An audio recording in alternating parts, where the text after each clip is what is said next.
Okay चलो बातें बंद करो और ध्यान दो।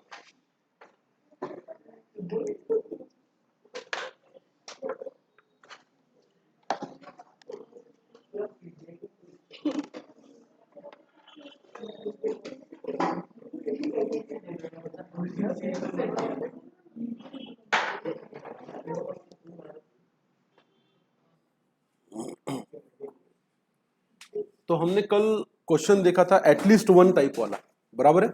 एटलीस्ट वन का मतलब क्या होता है? कम से कम एक। कोई भी इवेंट आप या एक्सपेरिमेंट आप ट्राई करो तो उसके कुछ प्रोबेबल क्या होते हैं? आउटकम्स होते हैं। अब हमें अगर पूछा जाए कि at least one event will happen, तो हमें यह सोचना चाहिए एटलीस्ट वन के कई सारे पैरामीटर्स होते हैं। अगर एक सिंगल एक्सपेरिमेंट के, अब ध्यान से सुनो, एक एक वर्ड आपको कॉन्सेप्चुअल क्लैरिटी देगा प्रोबेबिलिटी में। और एक बात ये भी बता दूं, कल मुझे ख्याति मैम ने बताया आपका 11 का भी प्रोबेबिलिटी स्टार्ट हो रहा है, उसमें काफी बेसिक्स है, काफी बेसिक्स है। वो प्रोबेबिलिटी और ये प्रोबेबिलिटी इसमें अंतर काफी है, पर हाँ बेसिक्स और आपकी थोड़ी कॉन्सेप्चुअल क्लैरिटी अच्छी होगी उसमें, no doubt about that. But उस अप्रोच से हो सकता है कि आप मल्टीपल चॉइस क्वेश्चन के अप्रोच को रिलेट ना कर सको। यहाँ पे थोड़ा सा अप्रोच कैसा रहेगा? अलग रहेगा। लेवल भी थोड़ी टफ है, अच्छे क्वेश्चंस पूछे जाते हैं, हालांकि बहुत ज्यादा वेटेड टॉपिक नहीं है। कौन सा? प्रोबेबिलिटी। पर ठीक है, approach they always keep a good questions in examination. Secondly correlation regression, measure of central tendency, probability, ये जो टॉपिक्स है पर्टिकुलरली स्टैटिस्टिक्स के, ये आगे चल के आपके सीए की पढ़ाई में आपको काफी मददगार साबित होंगे। पर्टिकुलरली जब आप सीए फाइनल में जाओगे या सीए इंटर में पढ़ोगे, फिनांस या फाइनेंशियल मैनेजमेंट या स्ट्रेटेजिक फाइनेंशियल मैनेजमेंट जैसे सब्जेक्ट को, तो it will help you out. और बाद में आपको कोई बेसिक्स बताएगा नहीं। तो हम डिस्कस कर रहे थे एक केस जहां पे आपको एटलीस्ट वन करना है। तो हम क्या चुनते हैं कि मान के चलो 4 डायस रोल किए, तो वी डोंट कंसीडर कि 4 डायस रोल किए, हम मानते हैं कि एक सिंगल ट्रायल किया, एक डायस रोल किया। एक डायस रोल किया तो मोस्ट प्रोबेबल कितने आउटकम हो सकते हैं? 6। अब हमें देखना है कि at least one will come up. तो एटलीस्ट वन का मतलब क्या होता है? कहीं तो भी 3 या 4 डायस में से कहीं तो क्या आ जाए? एक आ जाए। तो इसको हमने कल लिया था कि पहले इस पे एक आया तो हमारा आंसर 91 नहीं आया था। तो उसका सही लॉजिक मैं अभी आपको बताता हूँ, इसको एक बार देख लीजिए, ये जरूरी रहेगा आपके लिए। तो उसी को कल के क्वेश्चन को लेकर आगे बढ़ते हैं। स्क्रीन दिख रहा है आपको? अब देखो एटलीस्ट वन, अगर 3 डायस रोल किए तो क्या आता है? पहला चांस या पहला ट्रायल, इसमें हो सकता है डायस 1 पे 1 आए एंड डायस 2 पे 1 ना आए और डायस 3 पे 1 ना आए। हो सकता है कि डायस 2 पे 1 आए तो 1 और 3 पे ना आए। तीसरा हो सकता है कि डायस 3 पे क्या आ गया? 1 आ गया एंड 1 पे नहीं आया और 2 पे नहीं आया। और एक केस हो सकता है एटलीस्ट 1 का पहले और दूसरे पे क्या आया? 1 एंड तीसरे पे 1 नहीं आया। और एक केस क्या हो सकता है? दूसरे और तीसरे पे क्या आया? 1 एंड पहले पे क्या नहीं आया? 1। और एक केस क्या हो सकता है? फर्स्ट एंड थर्ड पे क्या आया? 1 एंड सेकंड पे क्या नहीं आया? 1 नहीं आया। और एक चांस हो सकता है कि फर्स्ट पे 1 आया एंड सेकंड पे 1 आया एंड थर्ड पे 1 आया। It is possible. और अगर ऐसा है तो एंड के लिए हम मल्टीप्लिकेशन यूज करेंगे और के लिए क्या यूज करेंगे? तो ये हर जो ऑप्शन है, पहला चांस और दूसरा चांस और तीसरा और चौथा और पांचवा और छठवा और सातवां, ये सब और में आते हैं। तो इसकी प्रोबेबिलिटी ऐसी बनती है, पहले पे 1 आए इसकी प्रोबेबिलिटी कितनी है? 1/6। एंड मतलब मल्टीप्लिकेशन। दूसरे पे 1 ना आए इसकी प्रोबेबिलिटी 5/6 एंड तीसरे पे ना आए इसकी 5/6। और मतलब क्या? प्लस। दूसरा चांस क्या बनता है? पहले पे 1 ना आए, दूसरे पे 1 आए और तीसरे पे 1 ना आए। और मतलब क्या? प्लस। पहले पे भी 1 ना आए, दूसरे पे भी 1 ना आए, तीसरे पे क्या आए? 1। और मतलब क्या? प्लस। पहले पे 1 आए, दूसरे पे 1 आए एंड तीसरे पे 1 ना आए। और मतलब क्या? प्लस। पहले पे 1 ना आए, दूसरे पे 1 आए और तीसरे पे 1 आए। और मतलब फिर से क्या? प्लस। पहले पे 1 आए, तीसरे पे 1 आए, दूसरे पे 1 ना आए। और मतलब क्या? प्लस। पहले पे भी 1 आए एंड दूसरे पे भी 1 आए एंड तीसरे पे भी 1 आए। और इसको अगर आप सॉल्व करोगे तो आंसर आता 91/216। But again telling you, this is really not a method to solve this kind of questions. यहाँ तो 3 थे तो ठीक है, 4 होते तो और भी ज्यादा आपका परमुटेशन और कॉम्बिनेशन बनता, मतलब इसकी पॉसिबिलिटीज और भी बढ़ जाती, तो इक्वेशन और भी क्या हो जाता? बड़ा हो जाता। तो इसके लिए हम क्या करते हैं, हमने लिखा भी यहाँ पे, मैंने कल लिखा था, thank God there are only 3 dice, what would you do if there were 10 dice. तो ये तरीका नहीं है। तो इसका तरीका क्या है? इसका तरीका है 1 minus not getting 1 at all. 1 मतलब 100% प्रोबेबिलिटी। अगर किसी चीज के चांसेस 30 है तो उसको 100 में से माइनस करो तो ना होने के चांसेस कितने हो जाते? 70। अगर आप परसेंट में ले रहे हो पूरा 100 मान के तो 100 में से माइनस करोगे। 1 मतलब आइडियली कितना परसेंट? 100%। अगर 0.5 मतलब 50% होता है तो 1 मतलब कितना? 100%।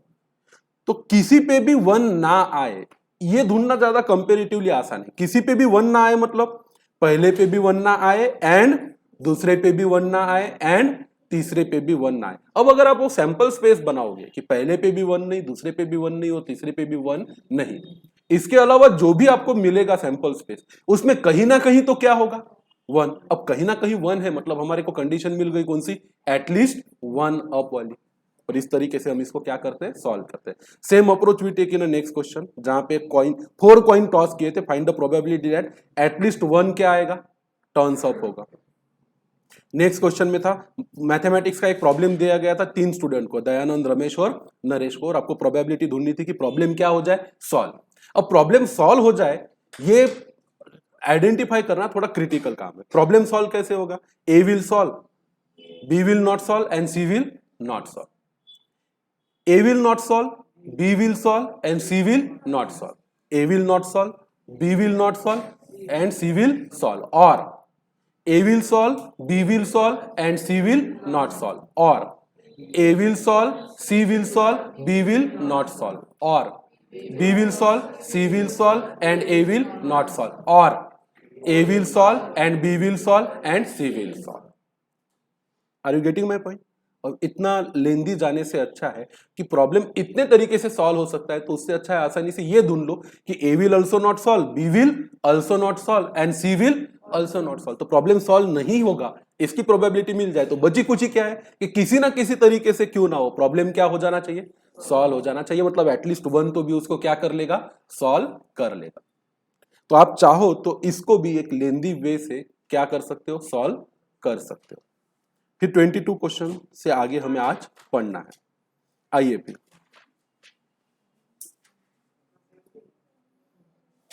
एक करेक्शन, थोड़ा सा मेरी मिस्टेक हुई थी, आई एडमिट दैट। मैंने आपको यह बताया था कि एन सी आर क्या लिखा था आपने? N factorial divided by N minus R factorial. ये गलत है। वैसे अभी तक आंसर अपने सही बने पर एक्चुअली ये होता है N C R is equal to N factorial divided by R factorial multiplied by N minus R factorial. तो आपको अगर 52C1 करना है, क्या करना है? 52C1, तो आप ऐसा लिखोगे 52 factorial divided bye 1 factorial multiplied bye 52 minus 1।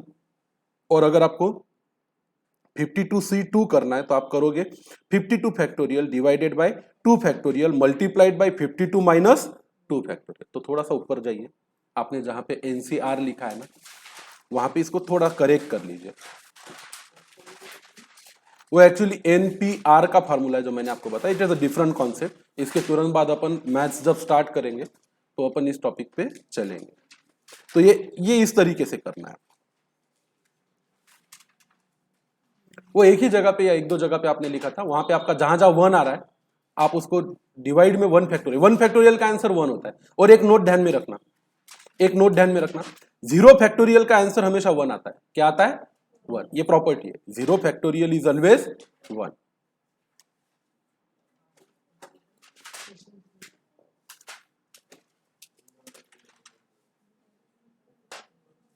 ये करेक्शन कर लो, सिर्फ कर लिया। अब चलो आगे बढ़ते हैं, अगले क्वेश्चन पर चलते हैं।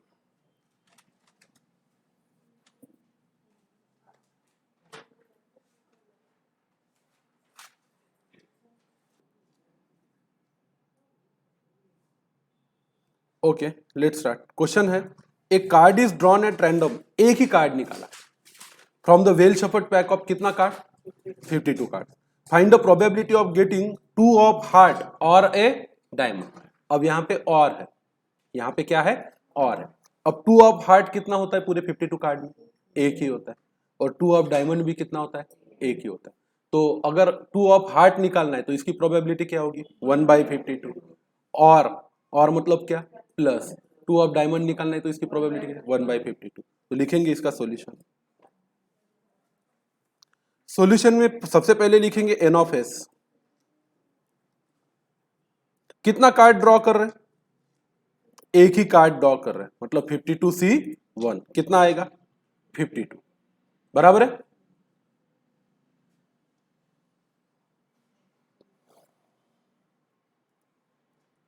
Probability of getting 2 of heart is equal to कितना है बेटा 1/52। और का मतलब क्या होता है बेटा, और का मतलब plus probability of getting 2 of diamond, ये कितना होता है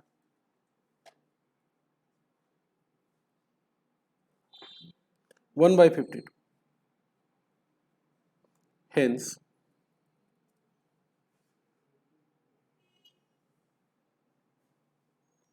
P ऑफ A कितना होगा 1/52 प्लस 1/52 इज इक्वल टू कितना 2/52। It was very easy question, इसमें कुछ बहुत ज्यादा क्रिटिकलिटी नहीं थी।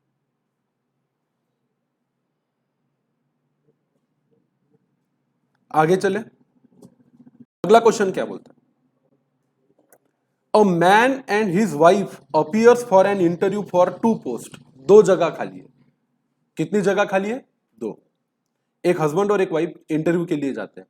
The probability that husband will be selected is 1/7 and that wife will be selected is 1/5।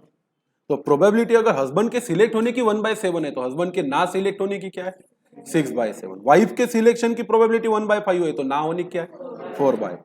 What is the probability that only one of them will be selected. अब ये problem अलग है, एक होता है एटलीस्ट वन, एक होता है क्या एटलीस्ट वन, और एक क्या होता है ओनली वन। अब एटलीस्ट वन और ओनली वन में बहुत ज्यादा फर्क है। एटलीस्ट वन का मतलब क्या होता है 1 और 2 और 3, बराबर है ना, और n तक कितना भी चलेगा। अब वन ऑफ और एटलीस्ट वन में फर्क है। अब हस्बैंड सिलेक्ट होगा या वाइफ सिलेक्ट होगा, इसके 2 चांसेस बनते हैं, husband is selected and wife is not selected, और wife is selected and husband is not selected. तो आप हेडिंग देंगे happening one of the event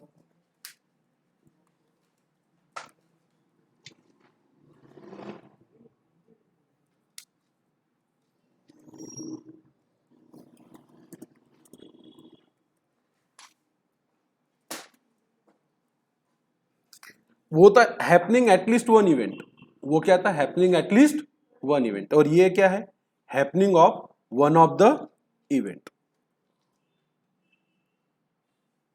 तो ऊपर भी आप चाहो तो हैपनिंग एटलीस्ट वन इवेंट को हेडिंग दे सकते हैं।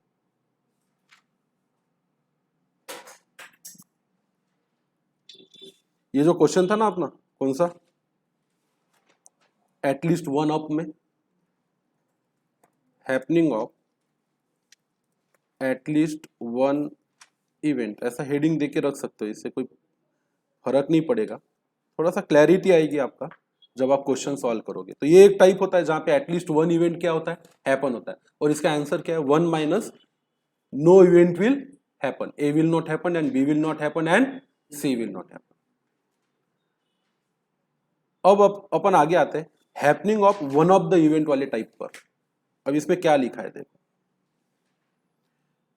ये क्वेश्चन तो मैं बता चुका हूं आपको, इसको सॉल्यूशन लिखा था, सॉल्यूशन लिखो। This question is based on type happening of one of the event, कोई तो भी एक इवेंट हैपन होगा इस टाइप पे। अब इसका मतलब देखो क्या है, the probability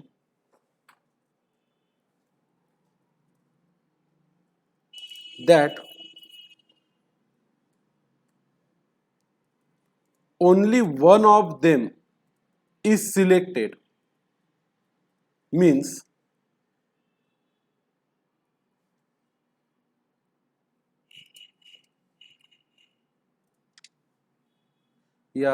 selected is equal to husband is selected and wife is not selected, or wife is selected and husband is not selected.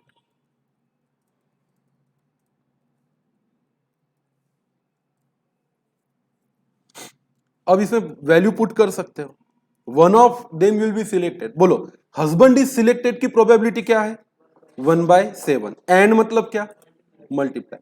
Wife is not selected की प्रोबेबिलिटी क्या है 4/5. और मतलब क्या प्लस. वाइफ इज सिलेक्टेड की probability क्या है 1/5.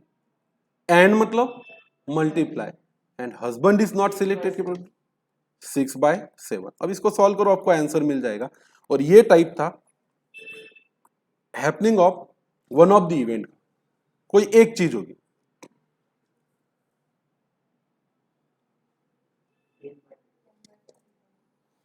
One by seven कितना होता है रे 4/35 है ना.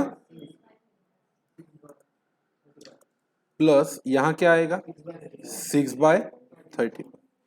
4 और 6 कितना होता है 10 डिवाइडेड बाय 35. और 10 डिवाइडेड बाय 35 मतलब 2/7. तो 2/7 चांसेस है कि one of them will be selected.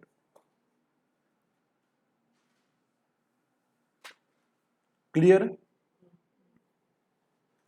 आइए फिर देखते हैं कि क्या हम happening of one of the event का. अब देखो एक था एटलीस्ट वन इवेंट हैपन होना और एक है one of the event happen होना. इन दोनों में क्या है फर्क है. अब आगे आते हैं. एग्जांपल 24 क्या कहता है. A salesman has 60% chance of making the sale to each customer. एक सेल्समैन के पास ढेर सारे कस्टमर आते हैं. वो कन्विंस करता है कस्टमर को कि माल ले लो ले लो. हो सकता है कि कुछ उसकी बात मान जाए, कुछ लोग उसकी बात नहीं माने. तो 60% चांस है कि वो सेल कर लेगा. इसका मतलब क्या है 40% चांस है कि वो अपने कस्टमर को माल ना बेच पाए. The behaviour of successive customer is independent. ऐसा नहीं है कि पहले ने लिया तो दूसरा भी कस्टमर लेगा. पहला कस्टमर लेगा ना लेगा इसका कोई फर्क नहीं पड़ता कि दूसरा कस्टमर लेगा या नहीं लेगा. देखो इसमें भी आगे एक टाइप बनता है जहां पे happening of a successive event is a dependent on a previous event. यहां पे ऐसा है कि आने वाला कस्टमर इंडिपेंडेंट है. मतलब हर कस्टमर अपने हिसाब से लेता है. मतलब पहले कस्टमर पे अगर 60-40 का रेशो अप्लाई होता है तो दूसरे कस्टमर पे भी 60-40 का ही रेशो क्या होगा अप्लाई होगा. पहले वाले ने लिया या नहीं लिया, वो पहले वाले को बेच पाया या नहीं बेच पाया, इसका कोई असर किस पे नहीं पड़ता दूसरे वाले कस्टमर पे नहीं पड़ता. तो जब एक इवेंट के होने या ना होने से उसके बाद वाले होने या ना होने वाले इवेंट पे कोई फर्क नहीं पड़ता, तो ऐसे केस में दोनों इवेंट को इंडिपेंडेंट इवेंट बोला जाता है. क्या बोला जाता है इंडिपेंडेंट. तो फिर आप बोलोगे सर अगर इवेंट इंडिपेंडेंट है तो डिपेंडेंट क्या होते हैं. अगर ये इवेंट क्या है इंडिपेंडेंट तो इवेंट डिपेंडेंट क्या होते हैं. तो जब पहला इवेंट कोई घट जाए उसका परिणाम दूसरे इवेंट पे होता है, ऐसे केस में इवेंट्स को डिपेंडेंट इवेंट बोला जाता है. एग्जाम्पल के तौर पे आपने 52 कार्ड्स में से एक कार्ड निकाला. मेरी बात को ध्यान से सुनना. इस चैप्टर को समझने के लिए मैथमेटिक्स जितना अच्छा चाहिए कॉन्सेप्चुअल क्लैरिटी भी उतनी ही अच्छी चाहिए. अब मेरे सवाल का जवाब दीजिए. आपने 52 कार्ड में से एक कार्ड निकाला. आपको चाहिए क्वीन. आपको क्या चाहिए क्वीन. ये एक इवेंट हो गया. बाद में एक कार्ड निकाला, देखा, उसको वापस रख दिया, फिर शफल किया, फिर एक कार्ड निकाला, आपको अभी भी चाहिए क्या क्वीन. इसमें अब ये दो इवेंट हो गए. पहले इवेंट में क्वीन निकले या ना निकले इसका दूसरी बार शफल करके निकाले गए कार्ड पे कोई परिणाम पड़ेगा क्या नहीं. क्योंकि पहला इवेंट और दूसरा इवेंट एब्सोल्युटली क्या है इंडिपेंडेंट है. क्योंकि आपने वो कार्ड कैसे रख दिया था वो अंदर वापस रख दिया था. अब मेरे इसी सवाल को और एक दूसरे एंगल से सोचो. आपने शफल किए 52 कार्ड्स, एक कार्ड निकाला, आपको क्वीन चाहिए, आपने देखा बाजू में रख दिया, उस 52 कार्ड में डाला नहीं. आपने फिर वो 51 कार्ड्स को शफल किया और एक कार्ड निकाला, आपको क्वीन चाहिए, देखा और बाजू में रख दिया। अब बोलो, अब जो पहला कार्ड, पहला इवेंट था वो इंडिपेंडेंट था क्योंकि उसके पहले कुछ था नहीं। अब जो दूसरी बार शफल करके एक कार्ड निकाला, उसकी प्रोबेबिलिटी क्या रहेगी, ये किस पे डिपेंड करता है, पहला कार्ड क्या निकला। पहले इसमें अगर वो क्वीन थी पहला निकाला हुआ कार्ड क्या था, क्वीन, तो दूसरी बार क्वीन आने की प्रोबेबिलिटी 3/51 हो जाएगी। कितनी हो जाएगी, 3/। पर अगर पहला निकाला हुआ कार्ड क्वीन नहीं था तो दूसरे कार्ड में क्वीन होने की प्रोबेबिलिटी 4/51 होगी। बात समझ में आ रही।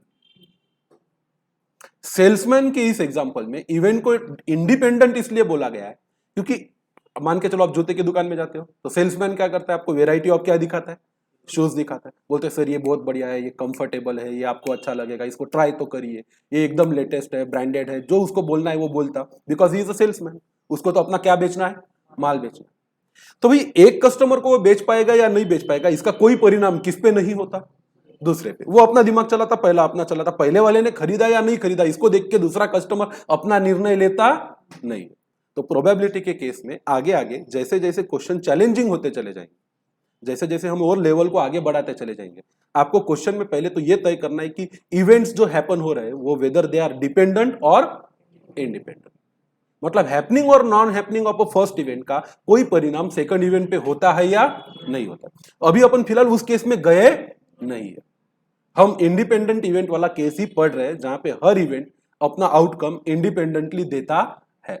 यहां पे भी वैसा ही है। अब सवाल है, if two customer A and B enter, what is the probability that salesman will make a sale to A और B। अब यहां पे A और B को सेल करेगा, ये किस टाइप का क्वेश्चन है, ये at least sale will be done कि one of the event will happen वाला क्वेश्चन, एटलीस्ट वन, पक्का। तो क्या फर्क है happening of one of the event और एटलीस्ट वन इवेंट में, या तो फिर ए को या बी को या दोनों को, ये तो हो गया एटलीस्ट वन। फिर वन ऑफ द इवेंट और इसमें फर्क है क्या, इसको कैसे सॉल्व करोगे, आपके पास अब दो रास्ते, आपके पास दो रास्ते, या तो ये मेथड होता है कि at least one event will happen, और या तो ये इवेंट होते हैं one of the event will happen. तो ये कौन से टाइप का है क्वेश्चन आपके हिसाब से, एटलीस्ट वन, ए और बी। ठीक है, फिर सॉल्व करो, क्या आप सॉल्व करोगे, he will not make a sale to A and he will not make a sale to B, मतलब उसका सेल होगा ही नहीं। इसको किस में से माइनस करो, वन में से। वो बेचता है, इसकी प्रोबेबिलिटी कितनी है, 60%, तो ना बेचेगा इसकी 40%। 60% मतलब 6/10 और 40% मतलब 4/10। Will not sell to A मतलब 4/10 and will not sell to B मतलब 4/10। तो 4/10 4/10 कितना होता है, एंड है बीच में, 16/100। ये प्रोबेबिलिटी है कि सेल हो ही ना, उसको वन में से क्या कर दो, माइनस, मतलब कितना, 84/100। इसका मतलब है कि ए को या बी को क्या कर देगा, वो सेल कर देगा। चलो फिर सॉल्व करो।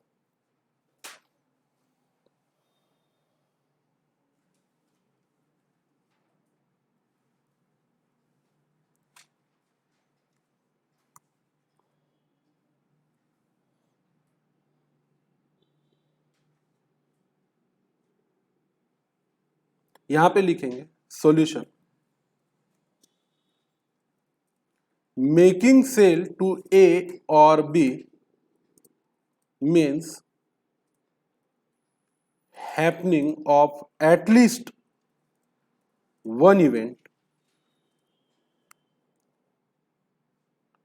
ए और बी को सेल करना मतलब ये और कुछ नहीं, ये है happening of at least one event, and hence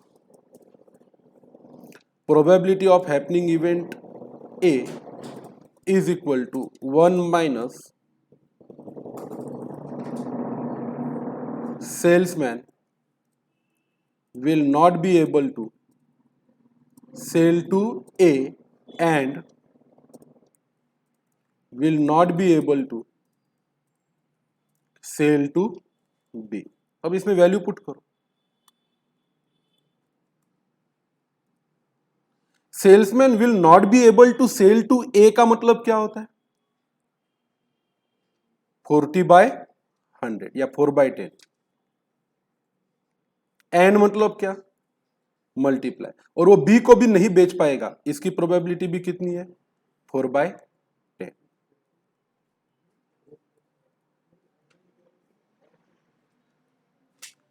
तो ये कितना हो गया भाई? 16/100। तो वो बेच लेगा, इसकी प्रोबेबिलिटी क्या है? 84/100। और कितना परसेंट? 84% चांसेस है कि वो या तो ए को बेच देगा या तो बी को बेच देगा। अब फर्क है, हैपनिंग ऑफ ए और बी, इसी का मतलब होता है happening of at least one event. और happening one of the event मतलब A will happen and B will not happen, और B will happen and A will not happen. बराबर। चलो फिर अगले क्वेश्चन पर चलते हैं। ये जो भी नंबर है आपके इसमें, I am not sure. Two students X and Y work independent on a problem. मतलब दो स्टूडेंट सॉल्व कर रहे हैं, एक कर रहा है एक्स और एक कर रहा वाई। एक्स से सॉल्व होगा या नहीं होगा इसका किस पे फर्क नहीं पड़ता? वाई पे। और वाई क्या कर रहा है, इसका किसको फर्क नहीं पड़ता? एक्स पे। ये बात समझ में? अरे हाँ कि ना?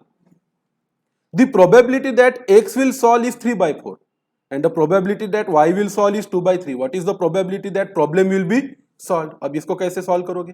1 minus x will not solve and y will not solve. चलो सॉल्व करो, नंबर डालो, solution. Probability that problem will be solved is equal to 1 minus x will not solve and y will not solve. Value put करो इस 1 minus x will solve की probability क्या है बेटा? 3/4। तो एक्स विल नॉट सॉल्व क्या होगा? 1/4। And मतलब multiply. B Y will solve की प्रोबेबिलिटी क्या है? 2/3। तो विल नॉट सॉल्व की प्रोबेबिलिटी क्या है? 1/, वैल्यू पुट करो 1 माइनस 1/4 मल्टीप्लाइड बाय 1/3 1/12। तो प्रोबेबिलिटी क्या है? 11/12। बहुत ज्यादा हाइयर चांसेस है, 12 में से 11 बार ऐसा होगा कि प्रॉब्लम तो कोई ना कोई सॉल्व कर लेगा। क्योंकि आइडियली एक एक्स के सॉल्व करने की क्षमता भी 3/4 मतलब 75% है, और वाई के सॉल्व करने की प्रोबेबिलिटी 2/3 मतलब 66-67% है। दोनों ही अच्छे, तो प्रॉब्लम सॉल्व होने की प्रोबेबिलिटी वैसे भी क्या रहेगी? ज्यादा रहेगी। Let's go to the next question. The probability that student passes in a physics test is 2/3। एक स्टूडेंट फिजिक्स में पास हो जाए, इसकी प्रोबेबिलिटी कितनी है? 2/3। The probability that he passes both the physics and English, ये कितनी है? 14/45। The probability that he passes at least one test is कितना है? 4/5। What is the probability that student pass कौन सी टेस्ट? English test. अब ये थोड़ा सा अलग टाइप का क्वेश्चन है, ये क्वेश्चन थोड़ा सा अलग टाइप का क्वेश्चन है। अब इसको कैसे सॉल्व करोगे? Any guesses? फिजिक्स में पास होने की प्रोबेबिलिटी कितनी है? 2/3। बोथ द सब्जेक्ट मतलब फिजिक्स एंड इंग्लिश, इसकी टेस्ट वो पास कर ले, इसकी प्रोबेबिलिटी कितनी है? 14/45। Probability that he passes at least one test, at least one मतलब ए और बी। एटलीस्ट वन का मतलब क्या होता है? ए और बी। अरे एटलीस्ट वन का मतलब यही होगा ना, एटलीस्ट वन अभी बताया था ना आपने, ए और क्या? B. What is the probability that student passes कौन सी टेस्ट? इंग्लिश की टेस्ट। अब लिखो थोड़ा सा एक नया थ्योरम, मैं लिखाता हूं, एक मिनट। चलो हेडिंग देंगे सब लोग, कॉम्पेटिबल इवेंट। अब ये इवेंट क्या होते हैं लिखो यहां पे। We learn that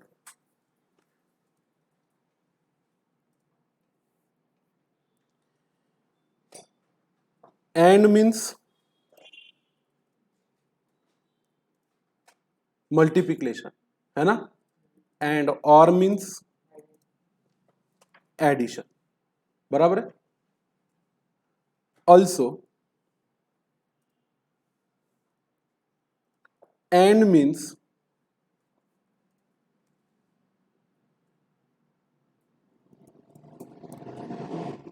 intersection of sets, आपको पता है A intersection B, it means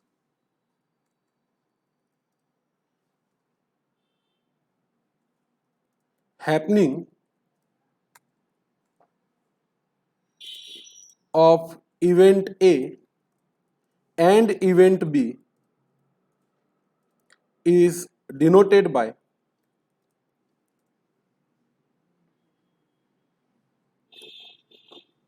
probability of A intersection B. Intersection की साइन कुठे आहे आता?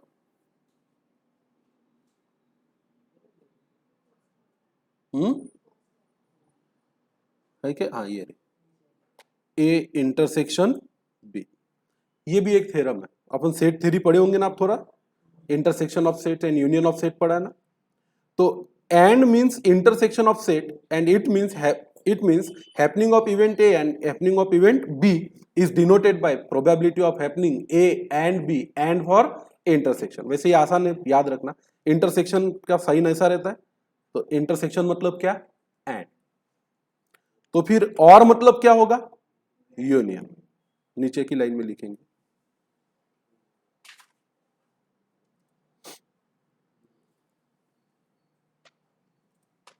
और means union of sets.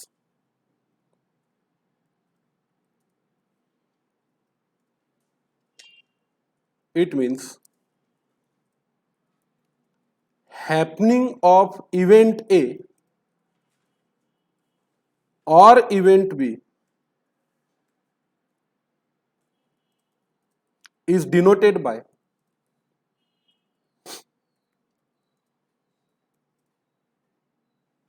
probability of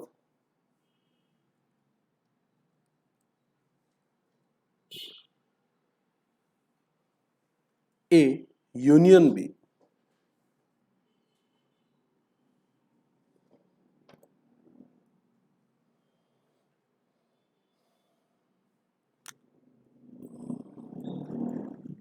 नीचे लिखेंगे if both the events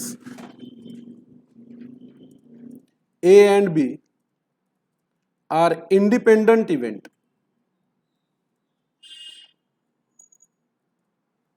then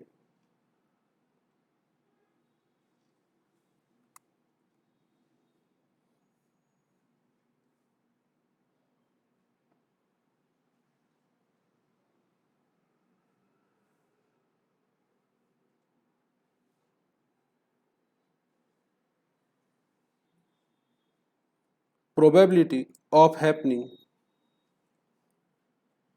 A और B या A and B, A intersection B is equal to probability of happening event A plus probability of happening event B minus probability of happening event A और B।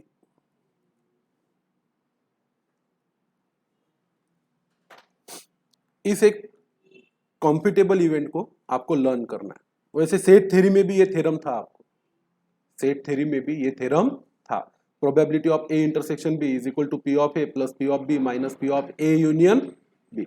अब आइए इसको ध्यान में रखते हुए अपन इस क्वेश्चन को सॉल्व कर सकते हैं क्या, ये देखेंगे। क्या कहता है question? Probability that student passes a physics test is 2/3। तो हमें सॉल्यूशन में लिखना चाहिए क्या क्या गिवन है। पी ऑफ ए दिया हुआ है आपको कि वो किस में पास हो जाएगा, फिजिक्स टेस्ट में। ये कितना है? 2/3। Probability that he passes both the subject, both मतलब क्या? ए और बी की, A and B, A and B.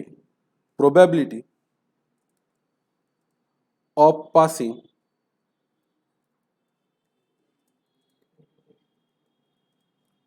both the subjects, that is probability of A and B, that is A and B को कैसे select करोगे आप? Set की theory में लिखना है तो A intersection B is equal to कितना दिया है बेटा 14/45 the probability that he passes at least one of the test मतलब क्या रे एटलीस्ट वन मतलब क्या ए एंड बी की ए और बी और नीचे की लाइन में लिखेंगे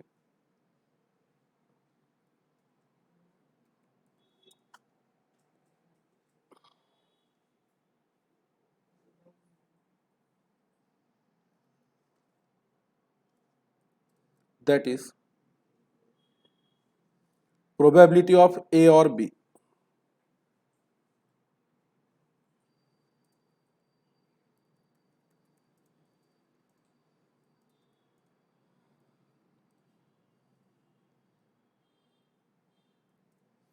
is 4/5 अब क्या निकालना है आपको what is the probability of student passes the कौन सी टेस्ट इंग्लिश टेस्ट तो अपने को निकालना है probability of happening event what B नीचे लिखेंगे वी नो कुछ पता है अपने को हाँ एक थ्योरम पता है जहां इवेंट कॉम्पिटिबल होते हैं मतलब कुछ भी हो सकता है ए एंड बी भी हो सकता है ए और बी भी हो सकता है ए भी हो सकता है और बी भी हो सकता है ऐसे केस में इस थ्योरम को यूज करेंगे और अपन क्या निकालेंगे वैल्यू निकालेंगे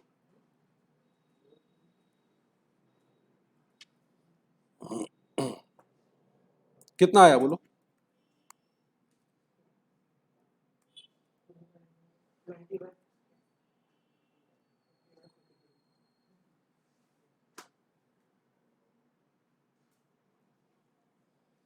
ए इंटरसेक्शन बी पता है आपको कितना है 14/45 हाँ कि ना पी ऑफ ए पता है कितना है 2/3 पी ऑफ बी तो निकालना है अपने को P of A union B पता है कितना है कितना 4/5 सॉल्व करो and therefore P of B is equal to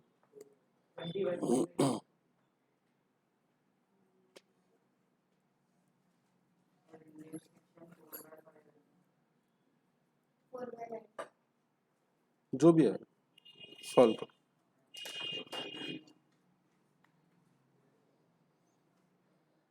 14/45 plus करना पड़ेगा माइनस करना पड़ेगा 2/3 और प्लस करना पड़ेगा 4/5 कितना आता final answer 4/9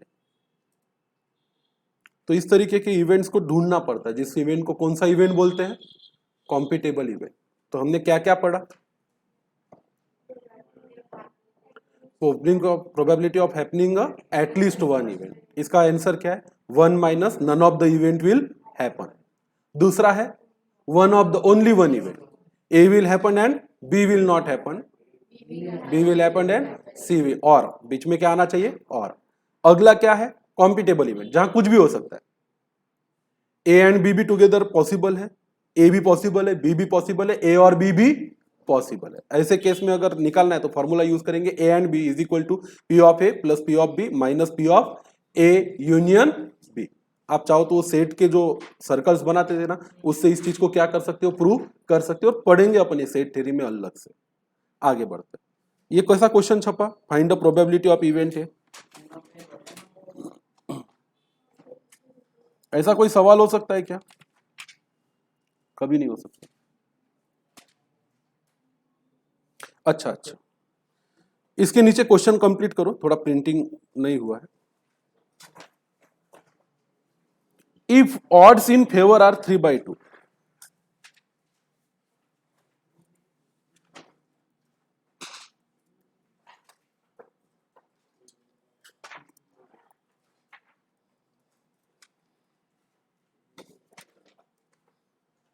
if odds in favor are 3-2 या 3:2 दूसरा if odds against are 1:4 तो कोई नहीं आपको तो पता है ऑड्स इन फेवर 3:2 है मतलब टोटल चांसेस कितने 5 ऑड्स इन फेवर मतलब पहले वाला जो होता है वो हैपनिंग की प्रोबेबिलिटी होती है तो probability of happening an event का मतलब क्या होगा फिर 3/5 और ऑड्स अगेंस्ट है मतलब ना होने की प्रोबेबिलिटी 5 में से कितनी है, 1, तो होने की कितनी है, 4। तो इसका आंसर आएगा कितना, 4/5। चलो लिखो solution.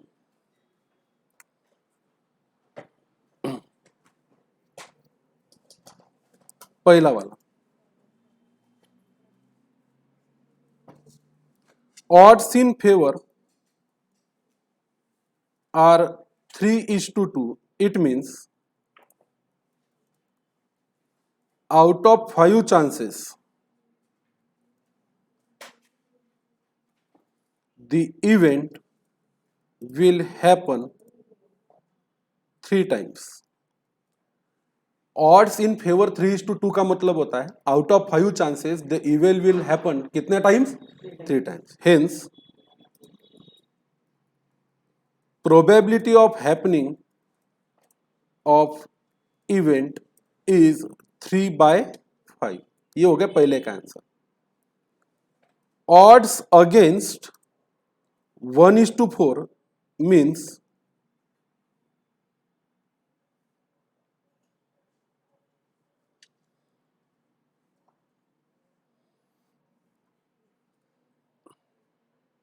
out of 5 chances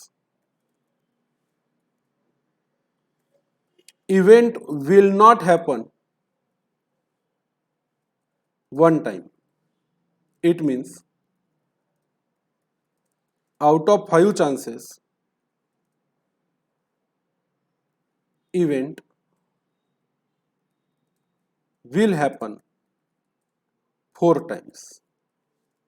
Hence probability of happening an event is क्या रे, 4/5।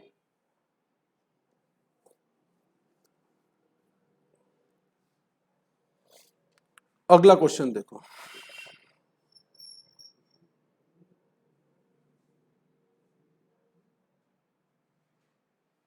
नेक्स्ट क्वेश्चन देखो, पूरा प्रिंट हुआ है क्या, ये लिखना हो गया अरे लिखना हो गया क्या, चलो अगला क्वेश्चन सॉल्व करो। A problem in statistics given to 2 student, पटाख से क्विकली।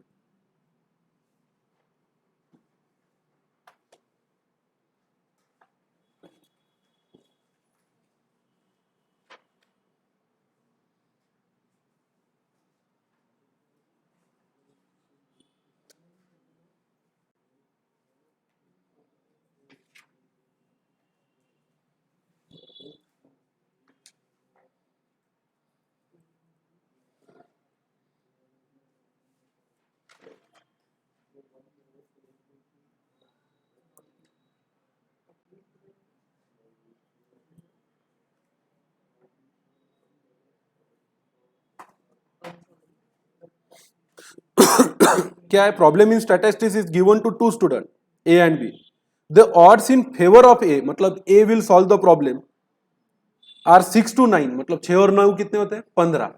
तो ए विल सॉल्व की प्रोबेबिलिटी क्या है, 6/15। And against B solving the problem are कितना है, 12 to 10, फेवर में ही है मतलब 12 और 10 कितने होते हैं, 22। बी विल सॉल्व की प्रोबेबिलिटी कितनी है फिर, 12/22। If A and B attempt find the probability that problem being solve, problem solve होगा इसका मतलब क्या है, ए विल सॉल्व और बी विल सॉल्व। मतलब कैसे निकालना है, 1 minus A will not solve and B will not solve. Go on, चलो आंसर दो।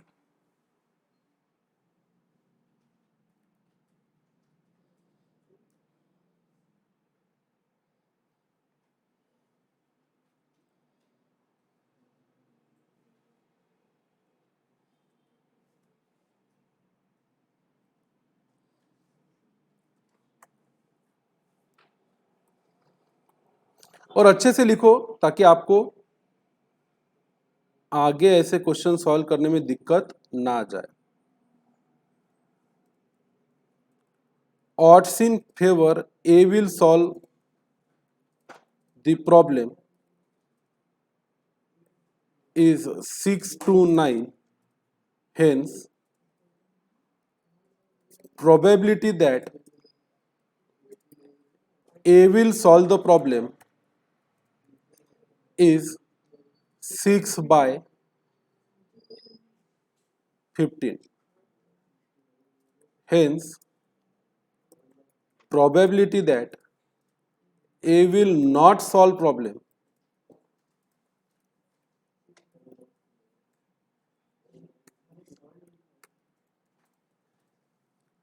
is 9/15.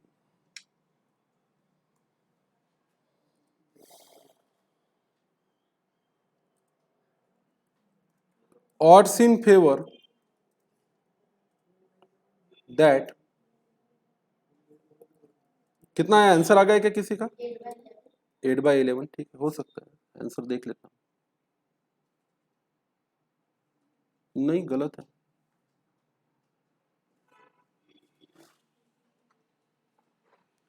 Odds in favor that B will solve the problem is 12-10. Hence, probability that B will solve the problem against है क्या? अच्छा, probability odds against है क्या? Okay, my mistake. That B will solve the problem is 12/10. Hence, probability that B will not solve the problem is 12/22.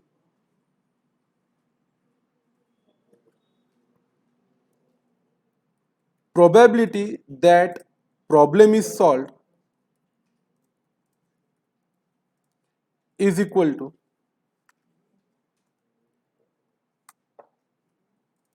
1 minus A will not solve and B will not solve. Value put करो. 1 minus A will not solve की probability कितनी है? 9/15. And मतलब multiply. B will not solve मतलब 12/22. अब उठाओ calculator और करो.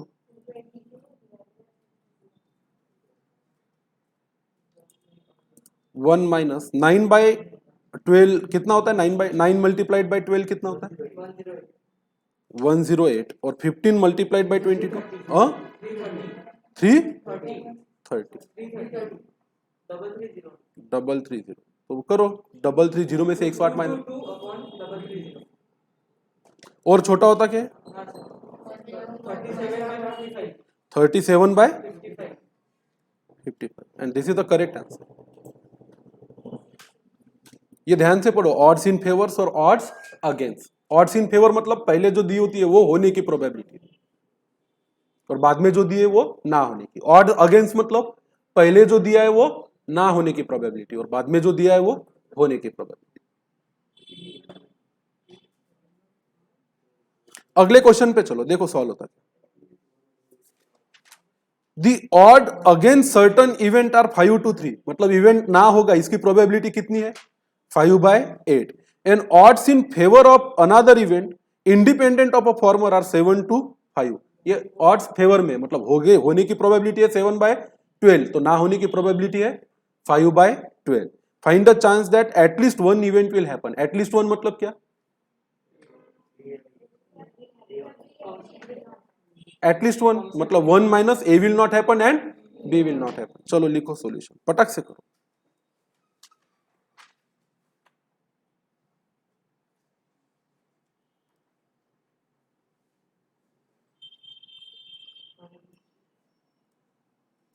अच्छा, ये भी सीख लो.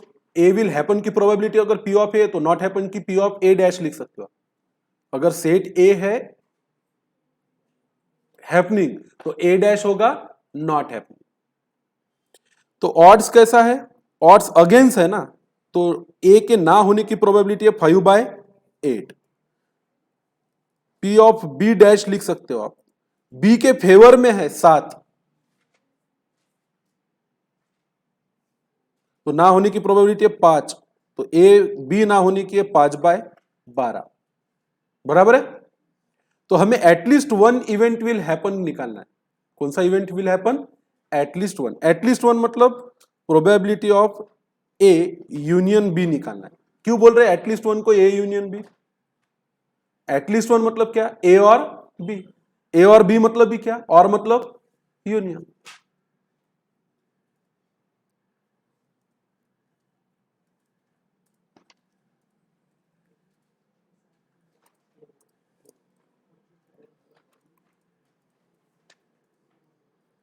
नॉट ए नॉट बी कैसा भी लिखो आप, 1 माइनस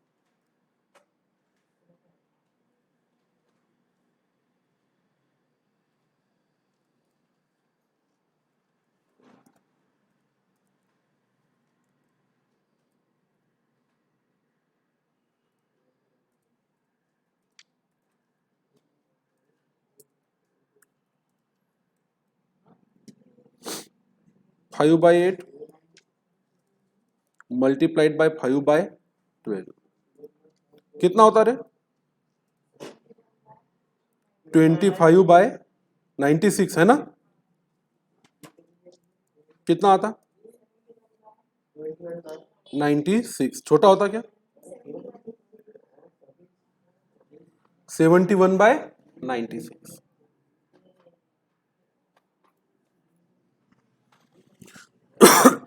डन। अरे हो गया क्या, अगले क्वेश्चन पर चलो।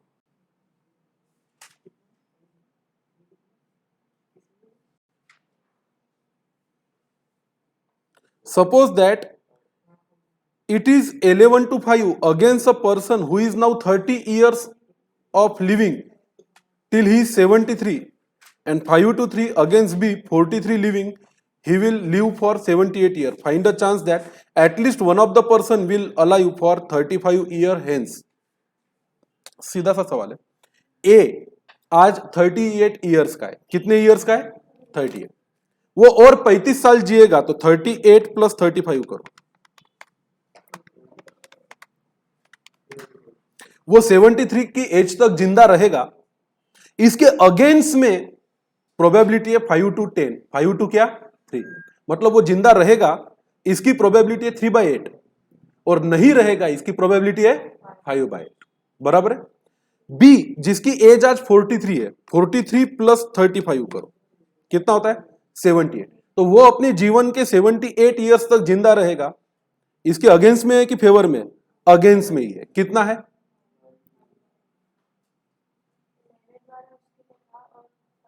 हाँ 11 to 5 पहले वाले के लिए था और 5 to 3 दूसरे वाले के लिए।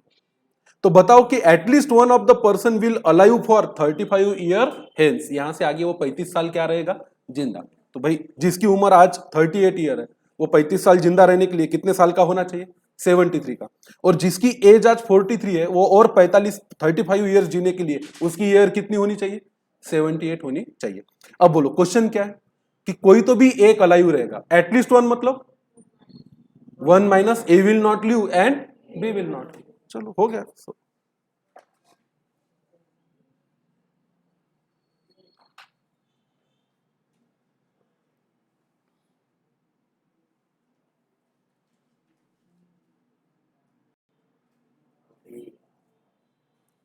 ए टाइम पास मत करो, सवाल के जवाब दो।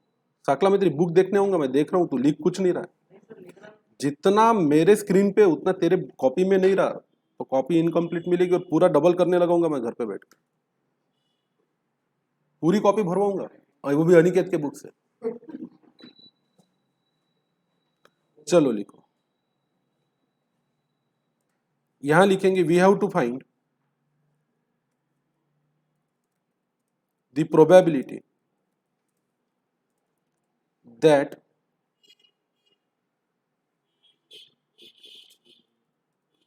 A will live for another 35 years।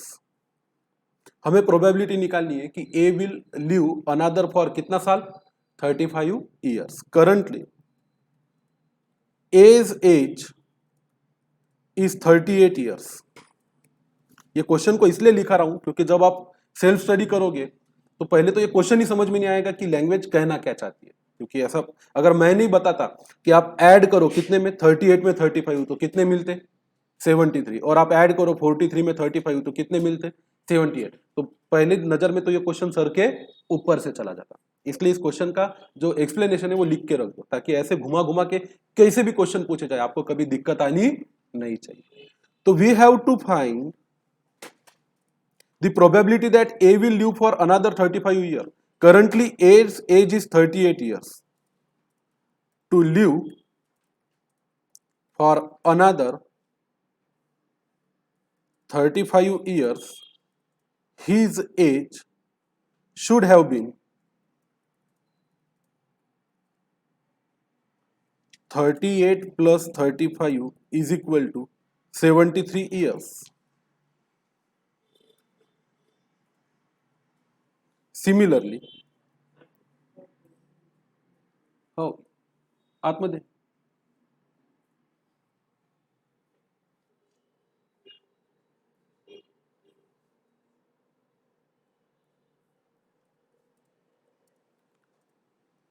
B to live for another 35 years, he should live till age of, B की एज आज कितनी है 43 प्लस कितना 35 इज इक्वल टू कितना 78 years of age। ये है question.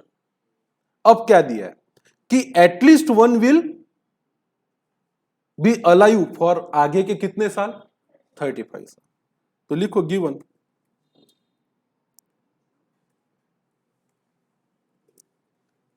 A will be alive for next 35 years is equal to A अगले 35 साल जिंदा रहेगा, इसकी प्रोबेबिलिटी क्या है। Suppose that it is 11 to 5 against a person who is now 38। तो अगेंस्ट है ना, मतलब नहीं रहेगा की प्रोबेबिलिटी है। A will not be alive कर दो, फिर इसको यही चाहिए ना हमें, A will not be alive for next कितने साल 35 years। क्या आएगा 11/17 एंड 11 और 5 16 and B will not be alive for next 35 years। Not B के लिए भी अगेंस्ट ही दिया है कि फेवर में दिया है, अगेंस्ट ही दिया है, मतलब कितना 5/8। यहां लिखना ऐसा चाहिए प्रोबेबिलिटी दैट, यहां भी लिखना चाहिए प्रोबेबिलिटी दैट। चलो अब निकालना क्या है, at least one of this person will be alive for क्या 35 ईयर, मतलब A will not be alive and B will not. Probability that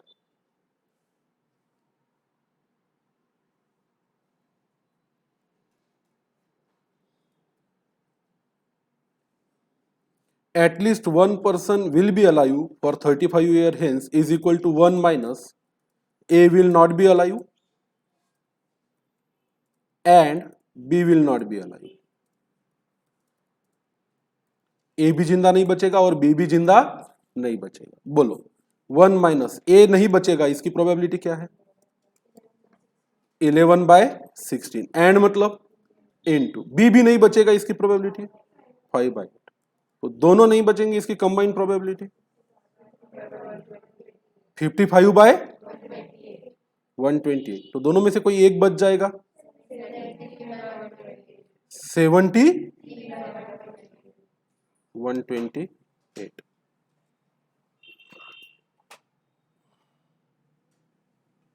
सही है, आगे चलते। Last question of day, the chance of living a person who is now 35 years old till he is 75 is 8:6। Living की probability है, तो non living की कितनी होगी 6/14। And living of another person who is 40 years old till he is 80 is कितना है 4/5 living की, तो नॉन लिविंग की क्या होगा 5/9। Find the probability that at least one of the person will die before completing the, at least one will die, at least one will live नहीं पूछा है आपको। ऐसा नहीं, ऐसा है 1 minus A will not die and B will not die. अरे at least 1 will die का मतलब क्या होता है? A will not die and B will not die. लिखो सॉल्यूशन। हाँ,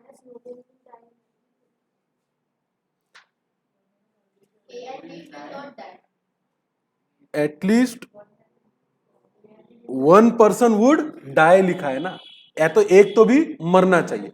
एक तो भी मरेगा मतलब, अच्छा ये क्वेश्चन एटलीस्ट 1 वाला है कि वन ऑफ द इवेंट है? सोचना पड़ेगा, यही तो ट्रिक है। आंसर तो कुछ भी आते पर सही आंसर निकालते आना चाहिए। बोलो। हाँ हाँ, तो वही तो बोला था मैंने, 1 minus A will not die and B will not die, वही होगा ना।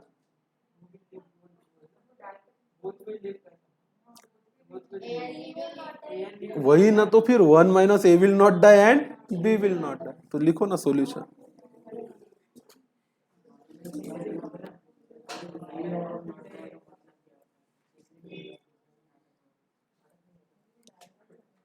Probability that at least one of these person would die is equal to 1 minus A will not die and B will not die. ए भी नहीं मरेगा और B भी नहीं मरेगा, इसको 1 में से चांस माइनस कर दो, मतलब कोई ना कोई तो मर रहा है। वह क्वेश्चन ही वैसे, क्या कर, किसी की मौत की मजाक नहीं उड़ानी चाहिए। लिखो भाई सॉल्यूशन।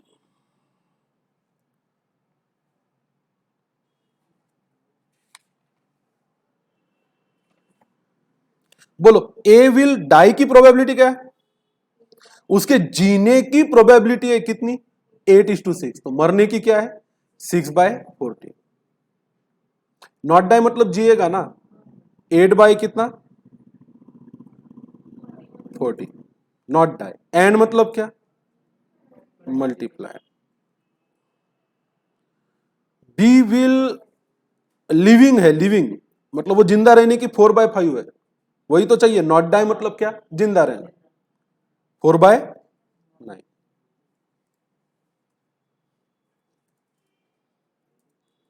बोलो कितना आता है ये? 32/14 मल्टीप्लाइड बाय 9 कितना होता है?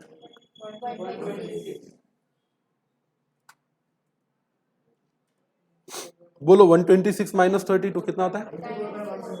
90। छोटा करो इसको, 47/, this is a correct answer.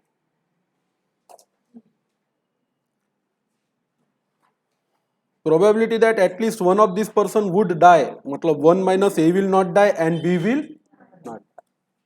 Not die मतलब ही क्या? जिंदा रहना। मस्त मजेदार क्वेश्चन है, कुछ होमवर्क देने जैसा है तो देख लेता। ठीक है, इनफ है आज के लिए।